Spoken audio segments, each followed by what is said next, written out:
இப்போ நான் வந்து 4 நாட்களாக இந்த டெல்டா மாவட்டத்தை சுற்றுப்பயணம் பண்ணிட்டு இங்கே வரும்போது அத்தனை பேர் நடுத்தருவ நிற்கிறான். அவனுக்கு வீடு கிடையாது. முகாம்களை பிச்சைக்கார மாதிரி வந்து கொடுக்குறத வாங்கி போட்டுட்டு அங்கே தின்னுட்டு உட்காந்துருக்காங்க. ஒருத்தன் என்கிட்ட வந்து கேள்வி கேட்குறான். வந்து நான் போய் அந்த முகாமில் பார்க்கும்போது, எங்களெல்லாம் பிச்சைக்காரங்களே வச்சுருப்பீங்களா? திங்கக்கிழமைக்கு மேலே வந்து பள்ளிக்கூடம் ஸ்டார்ட் ஆகிடும், எங்களை எல்லாம் முகாம்லேருந்து வெளியில் அமுச்சு விட்ருவாங்க, நாங்கள் போய் என்ன செய்யறதுன்னு கேட்குறோம்.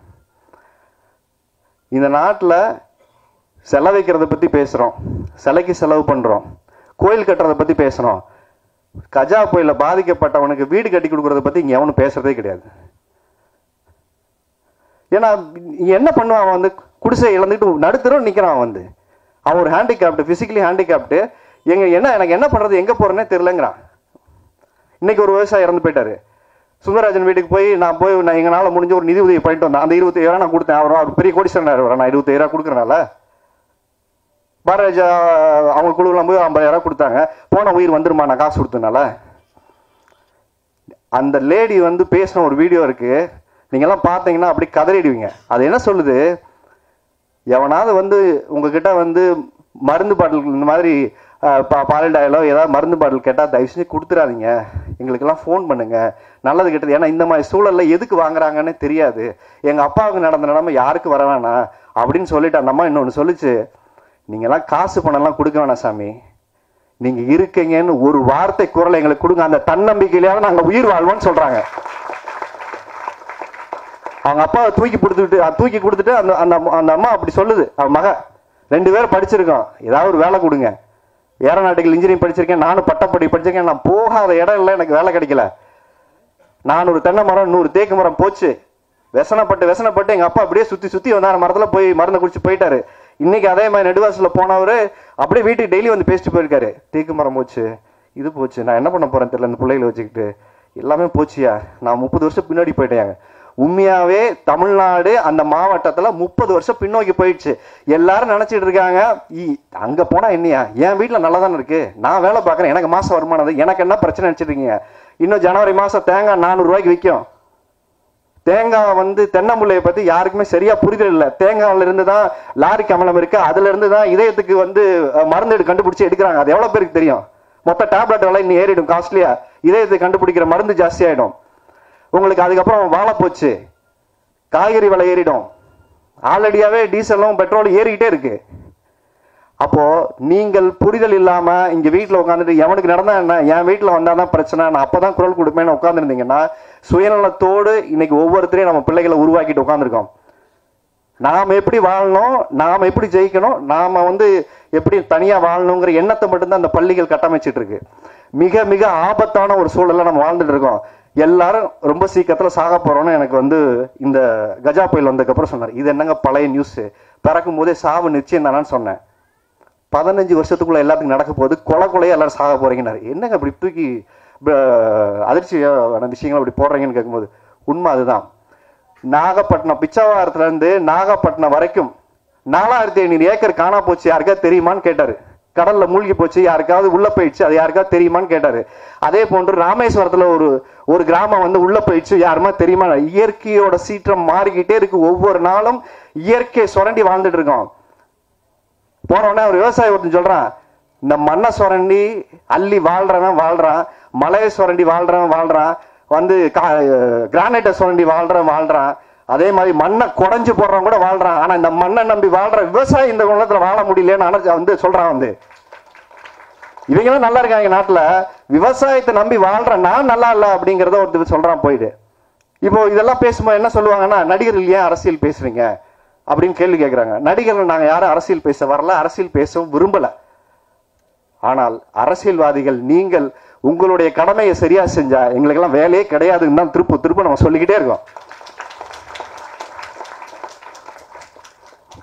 எல்லாருமே பயந்துகிட்டே இருந்தாங்க, என்ன நம்மள போனாலும் அடிப்பானோ, இவர் வரல அவர் வரல, அவ்வளவு கோபத்துல இருக்காங்க. போனா நீங்க ஒரு வண்டி போய் நிக்குது, அந்த நிவாரண வண்டி, அந்த கிராமத்துக்கு யாருமே போகல. என்ன தெரியுங்களா சொல்லியிருக்காங்க?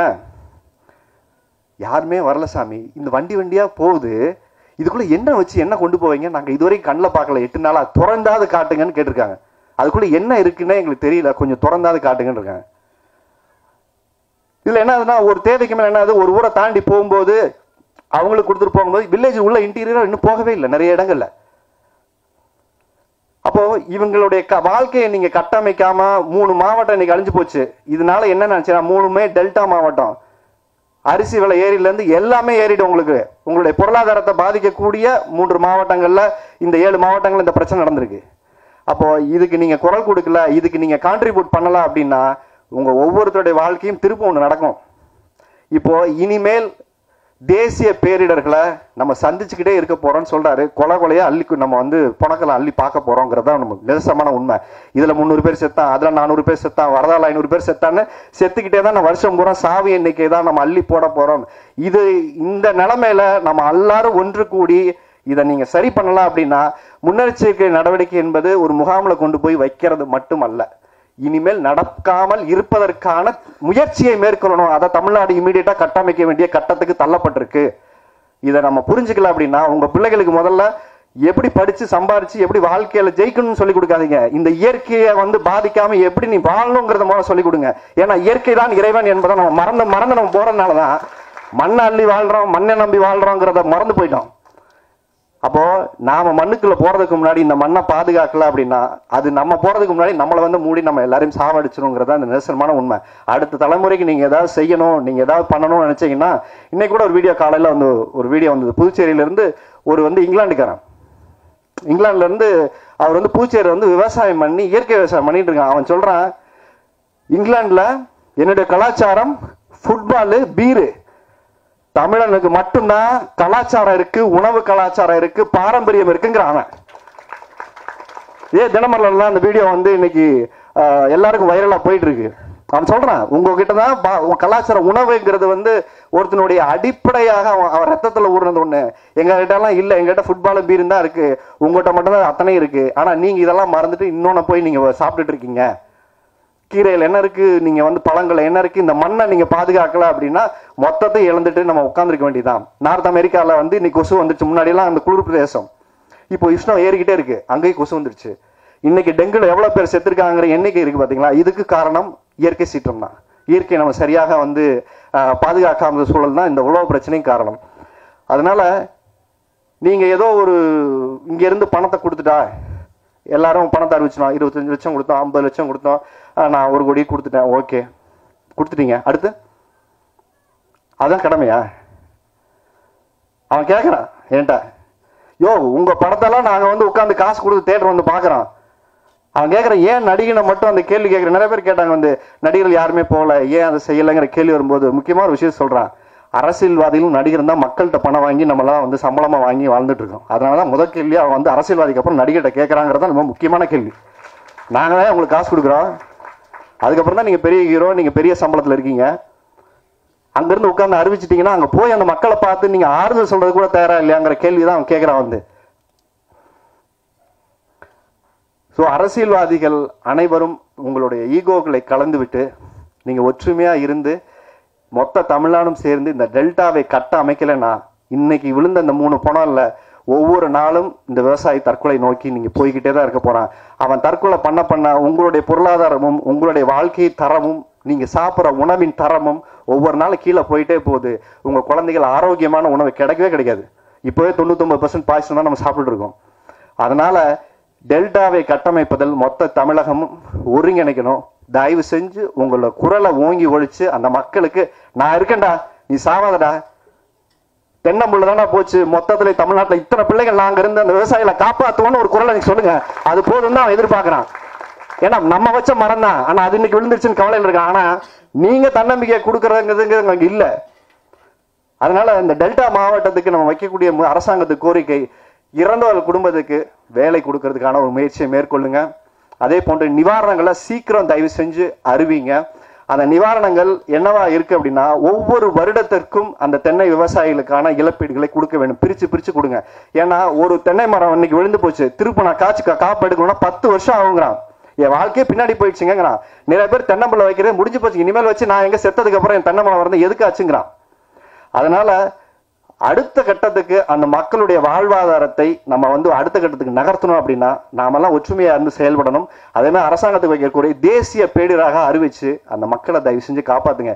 என்ன நடந்தாதான் தேசிய பேரிடர் அறிவிப்பீங்கன்னு தெரியவே இல்லை. அதையாவது ஒரு வரைமுறை சொல்லுங்க.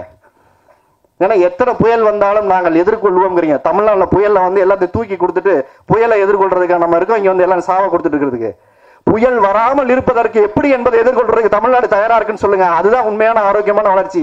புயல் எப்படி வந்தாலும் நாங்கள் வந்து எத்தனை புயல் வந்தாலும் தமிழ்நாடு தாங்குவோம் அப்படின்னு சொன்னீங்கன்னா, நீங்கெல்லாம் நம்மளாம் கார வீடு போட்டு நம்மளாம் வந்து வசதி வாய்ப்போட இருக்கிறோம். அவன் கூரையில் இருக்கான், அடிச்சுட்டு போயிடுச்சு, இன்னைக்கு நடுரோட்ல நிக்கிறான். அவனுக்கான தேவை இன்னைக்கு அடுத்த கட்டமா அவனோட உணவு இதெல்லாம் அடிப்படை தேவை தாண்டி ஒரே ஒரு கூரை வீட்டுல அவனுக்கு அந்த தார்பாலினை போட்டு அவன் வாழ்க்கையை அவனே வாழ்றதுக்கான ஒரு சூழலை ஏற்படுத்துறதா நாமெல்லாம் அவனுக்கு செய்யற ஒரு சின்ன முயற்சி. அந்த வகையில நீங்கள் எல்லாரும் அதற்கான குரலை கொடுங்க. நம்ம தமிழக விவசாயி வாழலைன்னா நாம சோத்துல கை வச்சு நாம நல்லா வாழ முடியாது என்பதை நம்ம மறக்க வேணாம். ஒவ்வொரு நாளும் சோறு திங்கும் போது அந்த விவசாயி மனசுல வச்சுட்டு அவனோட வாழ்வாதாரத்தை காப்பாற்றணும். இல்லைன்னா மொத்த நிலத்தை விற்கிறதுக்கு தயாராடுவான். ஹைட்ரோ கார்பன் வந்துடும். மற்ற அனைத்து திட்டங்களுமே அவங்க இன்னைக்கே செத்து போயிட்டா அந்த நிலத்தை வச்சு என்ன பண்ண போறாங்க? வாங்கின காசை வித்துட்டு வந்த வரைக்கும் நிலத்தை வித்துட்டு போறதுக்கு தான் தயாராகிட்டு இருக்காங்க. அதற்கான சூழலுக்கும் இந்த கார்பரேட் கம்பெனிகள் தயாரா இருக்கும்போது நம்மையும் அது பாதிக்கும். ஏன்னா இந்த நிலைமையில தான் இன்னைக்கு தமிழ்நாடு வந்து இப்படி இருக்கு. இந்த தேசிய பேரிடரை எதிர்கொள்றதுக்கே நம்ம கிட்ட பலம் இல்லை. மறுபடியும் வந்து என்ன கடலை வந்து விழுந்துருச்சு, மண்ணு வாழையில தான் அள்ளிட்டு இருக்கோம்.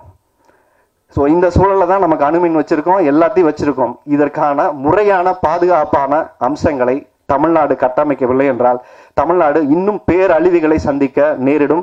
பல உயிரிழப்புகளை நம்ம சந்திக்க நேரிடும். அதனால முன்னெச்சரிக்கை நடவடிக்கையாக தமிழ்நாடு மறு கட்டமைப்புக்கு இந்த தேசிய பேரிடரிலிருந்து மக்களை பாதுகாப்பதற்கான ஒரு நடவடிக்கை ஆரம்பிக்கணும். இதை பள்ளியிலிருந்து ஆரம்பிக்கணும். இன்னைக்கு பேசிட்டு இந்த காதில் வாங்கி இந்த காதில் விட்டுட்டு போறதில்லை.